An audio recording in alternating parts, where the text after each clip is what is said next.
Hello दोस्तों, मैं रंजीत कुमार आप सभी लोग का स्वागत करता है अपने यूट्यूब चैनल आपका फैशन 392 पर। दोस्तों, हमने पिछले क्लासेस में आपका जियोग्राफी प्रीवियस ईयर का क्वेश्चन कर रहे थे।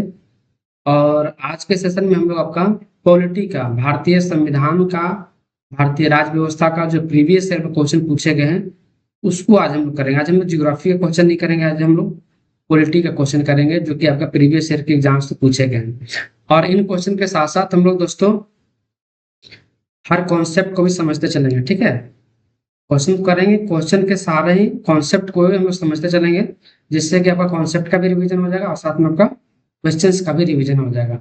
चलिए हम लोग सेशन की शुरुआत करते हैं, ठीक है। चलिए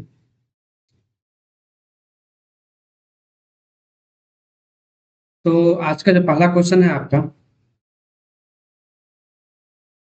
पहला क्वेश्चन क्या है आपका?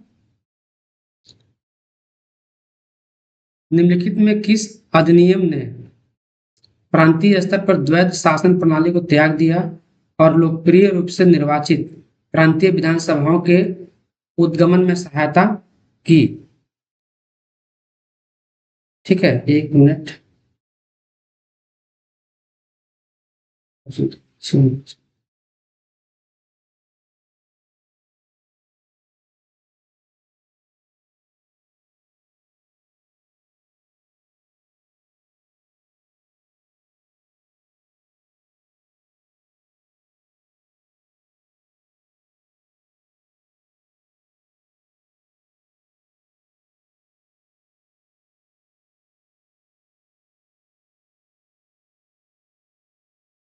तो चलिए देखते हैं, आज का पहला क्वेश्चन है आपका कि निम्नलिखित में से किस अधिनियम ने प्रांतीय स्तर पर द्वैध शासन प्रणाली को त्याग दिया और लोकप्रिय रूप से निर्वाचित प्रांतीय विधानसभाओं के उद्गमन में सहायता की? ये आपसे क्वेश्चन बोल रहा है। ऑप्शन है आपके पास चार्टर अधिनियम 1793, फिट्स इंडिया एक्ट 1784 और भारत सरकार अधिनियम 1935 या मॉन्टेग्यू चेम्सफोर्ड भारत शासन अधिनियम 1919।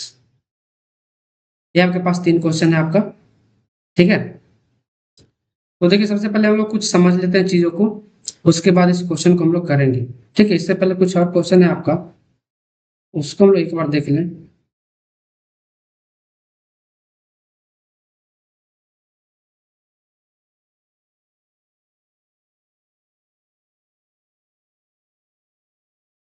पहले इस क्वेश्चन से हम लोग शुरू करते हैं, उसके बाद उस क्वेश्चन को देखेंगे ताकि आपका सीरियल वाइज आपका होगा। तो देखिए क्वेश्चन क्या कह रहा है कि ब्रिटिश संसद में निम्नलिखित में से किस अधिनियम में कहा गया था कि ब्रिटिश कैबिनेट के एक सदस्य को भारत के लिए राज्य सचिव, ठीक है, भारत के लिए राज्य सचिव नियुक्त किया गया था? ये किस अधिनियम के तहत ऐसा किया गया था? तो ये किया गया था कि भारत सरकार अधिनियम 1858 के तहत। यहाँ पे देखिए दो चीज आपके समझ लीजिए कि जो 1858 का जो अधिनियम था, आप सभी को पता है कि भारत में क्या हुआ था उसका, कि 1857 में सिपाही विद्रोह हुआ था, भारतीय स्वतंत्रता का सबसे बड़ा विद्रोह, ठीक है। स्वतंत्रता संग्राम 1857 में हुआ और उससे क्या हुआ कि उस समय तक 1857 तक भारत में कौन राज कर रहा था आपका? तो उसमें भारत में राज कर रहा था आपका ईस्ट इंडिया कंपनी। एक कौन राज कर रहा था आपका? तो उस समय राज आपका शासन चल रहा था ईस्ट इंडिया कंपनी का।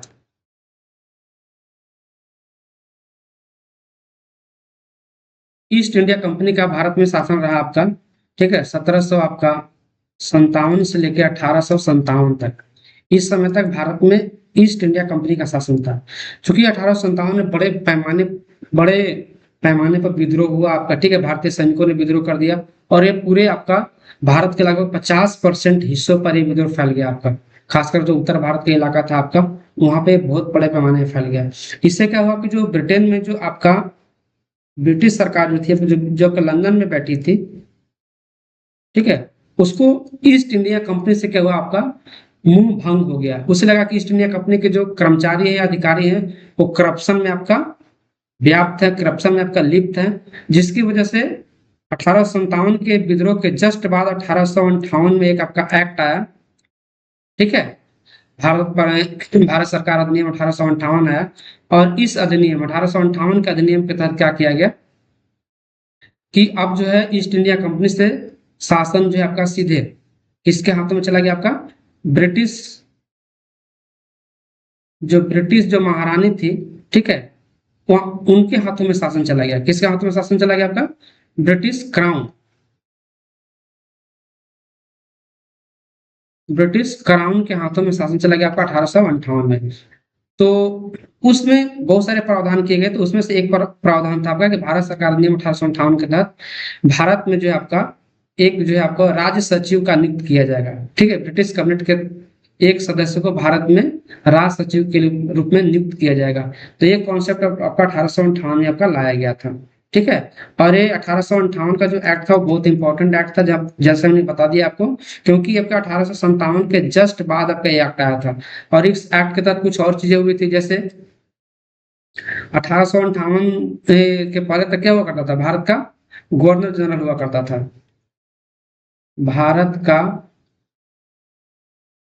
गवर्नर जनरल हुआ करता था। और अंतिम गवर्नर जनरल कौन था आपका? ठीक है, लॉर्ड कैनिंग। तो इस पोस्ट को जो है नाम चेंज करके कर दिया गया 1858 में, एक्ट के तहत क्या किया गया आपका? वायसराय। और पहला वायसराय किसको बनाया गया आपका? लॉर्ड कैनिंग को ही बनाया गया आपका। ठीक है, क्योंकि उस समय वही गवर्नर जनरल था, तो सिर्फ पोस्ट का नाम बदला था, आदमी नहीं बदला था। तो पहला वायसराय भी कौन बन गया आपका? लॉर्ड कैनिंग बन गया।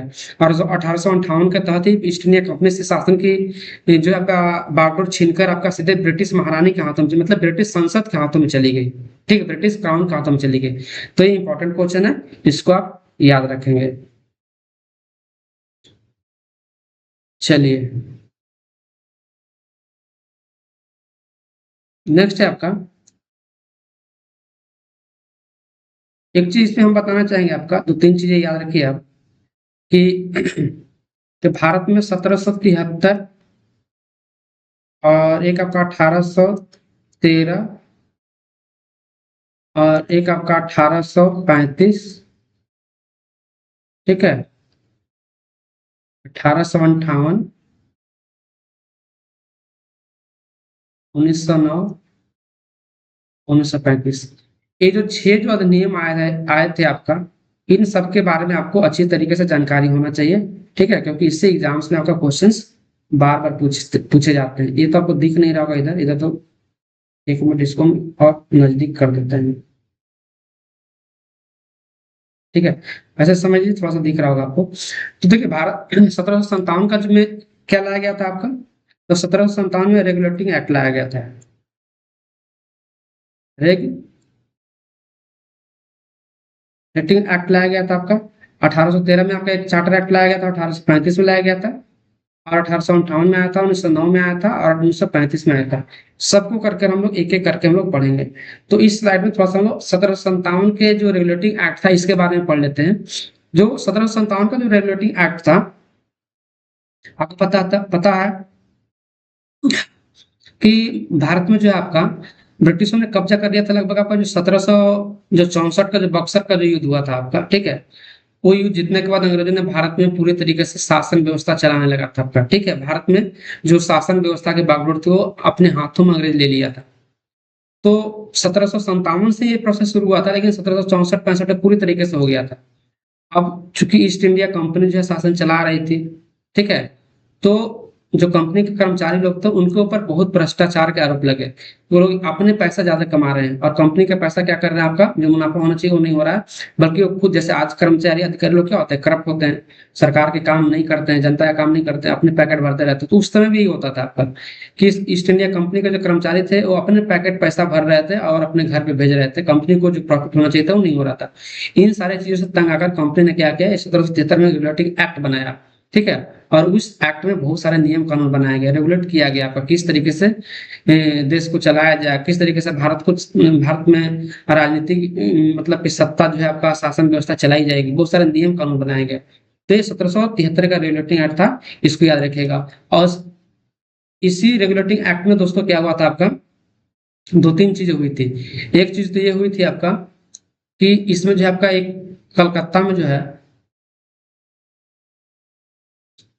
सर्वोच्च न्यायालय की स्थापना हुई थी। ठीक है, कलकत्ता में क्या हुआ था आपका, एक सर्वोच्च न्यायालय की स्थापना हुई थी। ठीक है, और जो सर इलिजा हिम्पे थे,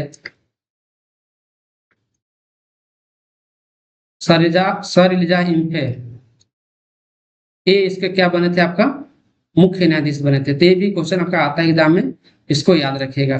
ठीक है।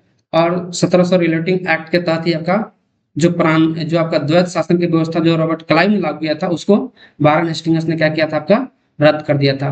और 1773 के रेगुलेटिंग एक्ट के तहत ही वारेन हेस्टिंग्स वारेन हेस्टिंग्स को क्या किया गया आपका, कि बंगाल का गवर्नर जनरल बनाया गया। ठीक है। पहले क्या किया गया, आपका बंगाल का गवर्नर जनरल बनाया गया। पहले आपका बंगाल का गवर्नर हुआ करता था 1773 से पहले, लेकिन 1773 में क्या किया, वारेन हेस्टिंग्स को बंगाल का गवर्नर जनरल बनाया गया। तो ये सारा के सारा नियम जो काम हुआ था 1773 के रेगुलेटिंग एक्ट के तहत हुआ था आपका। ठीक है। तो इस मायने में 1773 का रेगुलेटिंग एक्ट आपका इंपॉर्टेंट है, इसको आप ऐसे याद रखिए। इसमें आप क्वेश्चन क्या है आपका, कि निम्नलिखित में से किस अधिनियम में कलकत्ता के स्थान पर दिल्ली को ब्रिटिश भारत की राजधानी घोषित किया गया था। तो देखिए, इसका जो आपका पहला ऑप्शन है मॉन्टेग्यू चेम्सफोर्ड 1919 से पहले राजधानी भारत का कलकत्ता से दिल्ली चला गया था। तो मार्ले मिंटो सुधार, ठीक है, मार्ले मिंटो सुधार 1909 के तहत हुआ था। ऑप्शन नंबर 2 इसका सही आंसर हो जाएगा। ठीक है। मार्ले मिंटो सुधार पर भी हम लोग आएंगे, देखते हैं नेक्स्ट स्लाइड में, उसके बारे में हम लोग चर्चा करेंगे।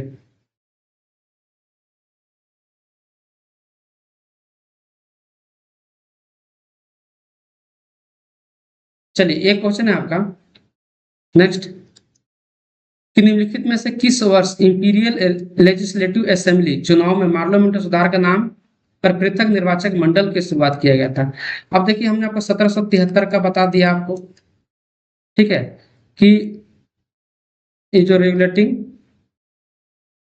जो एक्ट था आपका, इसके बारे में हमने आपको बता दिया। और इससे एक इंपॉर्टेंट आपका था इसी तरीके से आपका 1909 का एक्ट। ठीक है। जिसको क्या कहा गया आपका, मार्ले मिंटो एक्ट कहा गया आपका। अब देखिए, होता क्या है कि आपको भी पता होगा कि 1905 में क्या हुआ था आपका। ठीक है। 1905 में आपका बंगाल विभाजन की घोषणा हो गई थी आपका।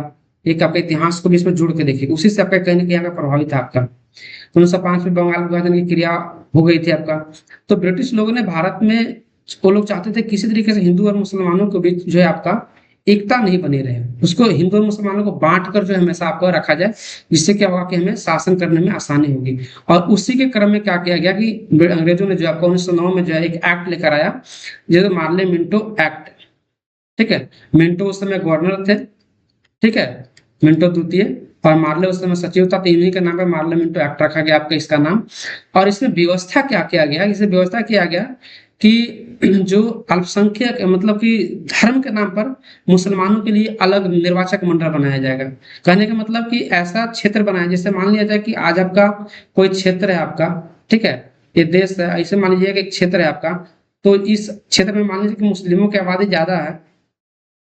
उन्होंने ऐसा बना दिया कि इस एरिया में जो चुनाव होंगे इसमें सिर्फ मुस्लिम लोग ही वोट डालेंगे। बताइए, इसमें सिर्फ मुस्लिम लोग ही वोट डालेंगे, मतलब मुस्लिमों को ये क्या बोलते हैं, खुश करने के लिए।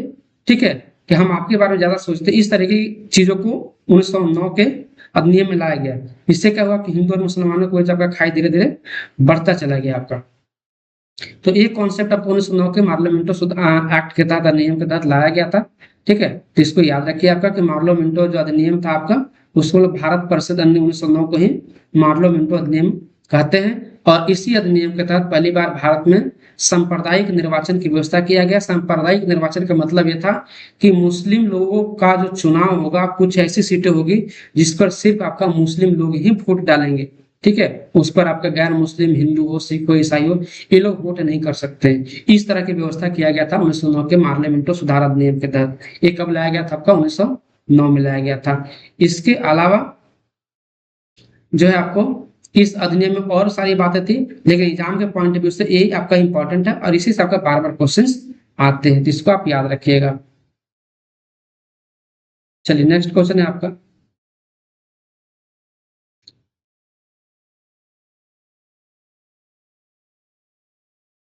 नेक्स्ट है आपका, निम्नलिखित में से किस अधिनियम के द्वारा भारत में केंद्र स्तर पर द्विसदनीय विधायिका की शुरुआत की गई थी।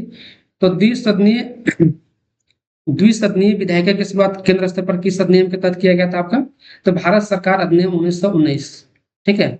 भारत सरकार अधिनियम 1919 के तहत आपका केंद्र स्तर पर द्विसदनीय विधेयक की शुरुआत किया गया था। इसको आप इस तरीके से समझिए कि आज हमारा देश है आपका, ठीक है, आज हमारे देश में क्या आपका दो तरह की सिस्टम चलती है। एक आपका यहाँ पे दिल्ली है, दिल्ली में एक गवर्नमेंट आपका जो है उसको हम बोलते हैं सेंट्रल गवर्नमेंट बोलते हैं। यहाँ पे क्या आपका द्विसदनीय है, एक आपका लोकसभा है, एक आपका राज्यसभा है, ठीक है।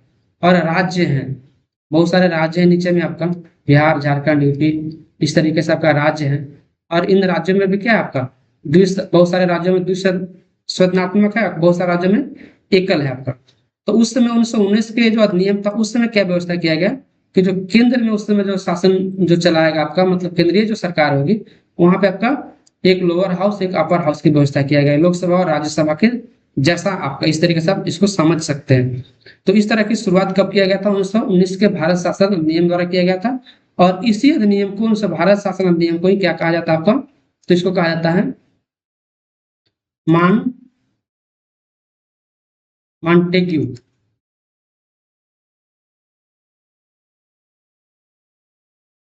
मॉन्टेग्यू चेम्सफोर्ड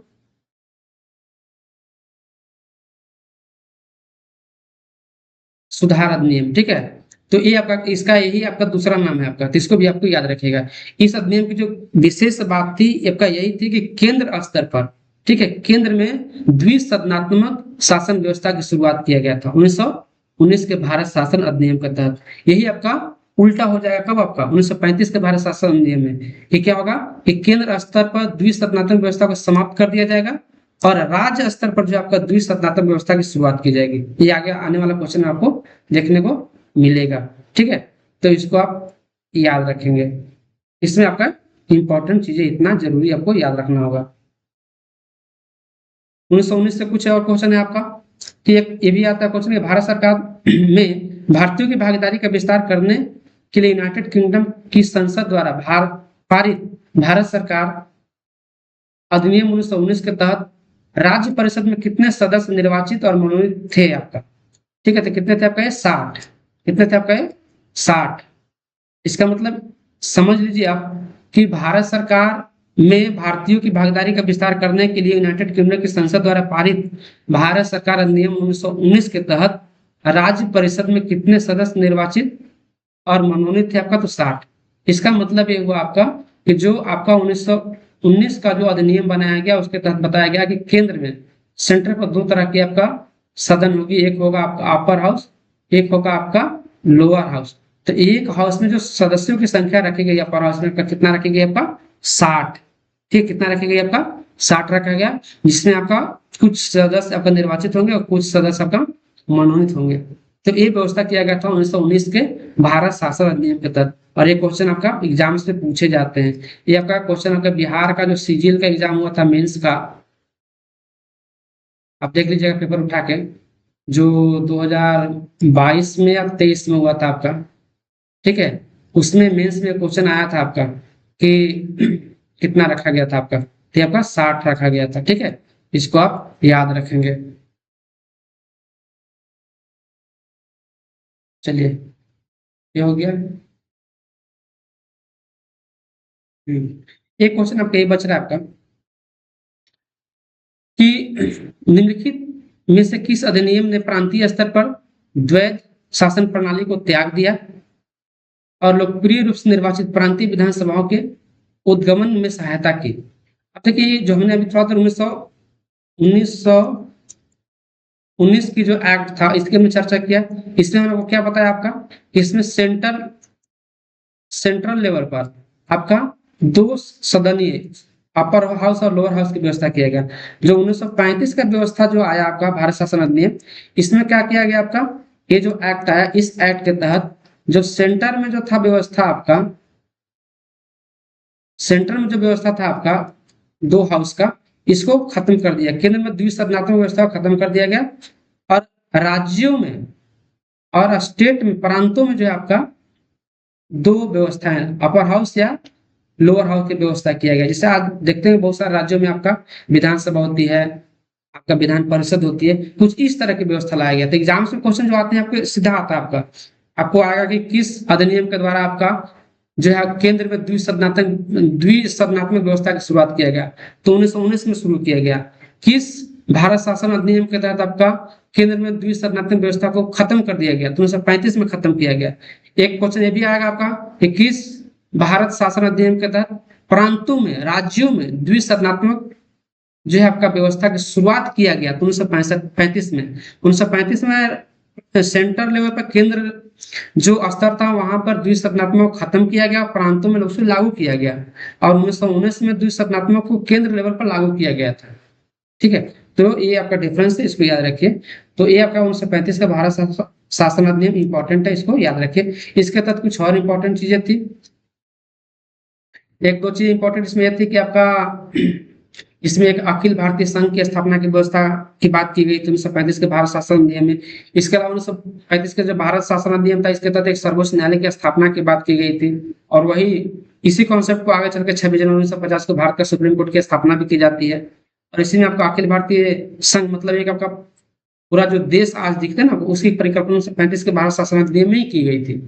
ठीक है, तो ये कॉन्सेप्ट था इसमें। बर्मा को भारत से अलग करने की बात की गई थी इसी 1935 के भारत शासन अधिनियम में।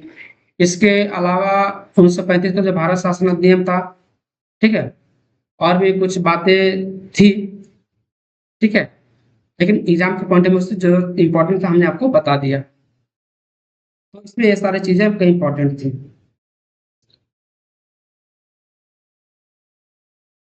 तो ये सारा इसमें इंपॉर्टेंट चीज था।